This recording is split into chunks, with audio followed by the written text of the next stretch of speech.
రాకడకు ముందు లేదా చివరి దినాలకు గుర్తులేంటి అని అంటే, యుగ సమాప్తి అంటే లోకం అంతమైపోబోతుంది అనడానికి గుర్తులేంటి, సూచనలేంటి అంటే, మొదటిది ప్రియులారా, తినడం, త్రాగడం, అమ్మడం, కొనడం. ఐదోది కూడా ఉంది, పెళ్ళిళ్ళు. 5 విషయాలు ఒకే దాంట్లో ఉన్నాయి. ఇవన్నీ నోవాహు జలప్రలయం ముందు జరిగాయి. జలప్రలయం వచ్చి భూమి మీద ఉన్న సర్వమానవాళి ఏమైపోయింది? ఊడ్చుకొని పోయింది. ఇప్పుడు మళ్ళా అవే జరుగుతున్నాయి.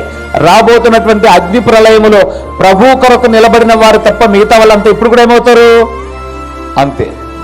నోవాహు కాలంలో ఇలాగ జరుగుటను బట్టి, అధికమైపోవడం బట్టి మానవ జాతి అంతా కూడా ఏమైపోయిందంట?